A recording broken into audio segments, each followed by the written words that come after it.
పౌర సరఫరాల శాఖలో పనిచేస్తున్న అవుట్ సోర్సింగ్ ఉద్యోగులకు మెరుగైన వేతనాలు, ఉద్యోగ భద్రత కల్పించాలని పౌర సరఫరాల శాఖ అవుట్ సోర్సింగ్ ఉద్యోగ సంఘం నాయకులు డిమాండ్ చేశారు.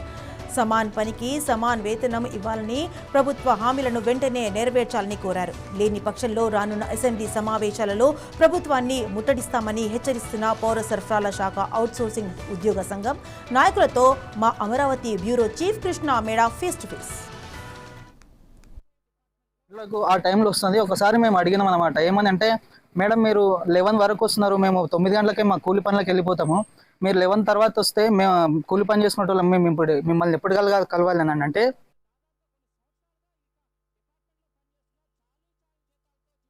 పరిస్థితి కనిపిస్తుంది.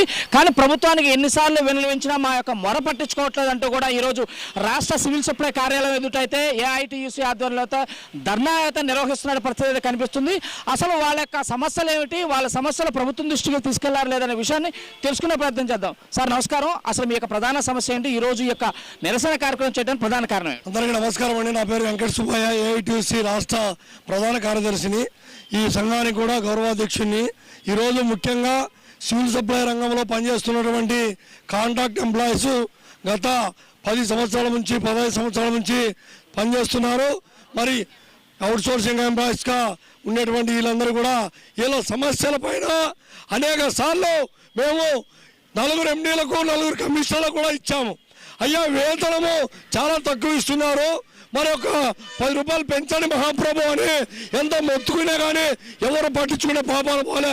ఈరోజు గోడలలో ఒక్కొక్క రాష్ట్రంలో 28 జిల్లాలలో డిఎం ఆఫీసులలో, ఇక్కడ హెడ్ ఆఫీసులో, అదేవిధంగా మండల స్టాక్ పాయింట్లలో డేటా ఎంట్రీ ఆపరేటర్లుగా, వాచ్మెన్లుగా, సెక్యూరిటీ గార్డులుగా పనిచేస్తున్నటువంటి అటెండర్లుగా ఉండేటువంటి వాళ్ళ వేతనాలు పెంచాలని కోరుతున్నాము. ఈరోజు ముఖ్యంగా కమిషనర్ గారు, ఎండీ గారికి ఈరోజు కలిసి విజ్ఞాపన పత్రం ఇవ్వడానికి వచ్చాము. కానీ ఇక్కడ అధికారులు అందుబాటులో లేకపోవడంతో అందరం కూడా ఇక్కడ నిలబడి అమ్మ నిరసన తెలియజేస్తున్నాము. ముఖ్యంగా సమాన పనికి సమాన వేతనం ఇవ్వాలి. ఈరోజు సుప్రీంకోర్టు కూడా చెప్పింది సమాన పనికి సమాన వేతనం ఇవ్వండి అని.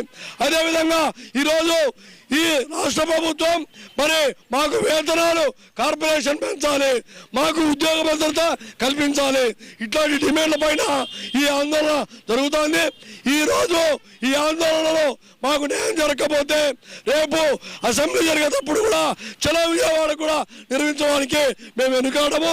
కాబట్టి దయచేసి గౌరవనీయులు ఎండీ గారు, కమిషనర్ గారు అందరూ కూడా విజ్ఞప్తి చేస్తున్నాము, మాకు ఖచ్చితంగా వేతనాలు పెంపుదల చేయాలి, మాకు అన్ని రకాల సౌకర్యాలు కల్పించాలి, చనిపోతే మట్టి ఖర్చులకు ఇవ్వాలి. కాబట్టి తదితర డిమాండ్ల పైన మా పోరాటం కొనసాగుతూ ఉంది. ఇది ప్రధానంగా ఏదైతే ఇక అవుట్ సోర్సింగ్ ఉద్యోగులంతా కూడా ప్రధానంగా డిమాండ్ అయితే చేస్తున్నారు. ఏదైతే సమాన పనికి సమాన వేతనం కల్పించాలి, అధికారుల చుట్టూ ఎన్నిసార్లు విన్నవించుకున్నా కూడా మా మొర పట్టించుకోవట్లేదని చెప్పేసి కూడా ఇక్కడ కార్యాలయం ముందైతే ధర్నా కార్యక్రమం నిర్వహిస్తున్నారు. మా యొక్క సమస్యలను కానీ ప్రభుత్వం కానీ సానుకూలంగా స్పందించి కానీ యాక్షన్ తీసుకోకపోతే రాబోయే ఎన్నికల్లో రాబోయే అసెంబ్లీ సమావేశాల్లో కూడా ప్రభుత్వాన్ని ముట్టడిస్తామంటూ కూడా హెచ్చరించిన పరిస్థితి కనబడింది. ఇది తాజా పరిస్థితి.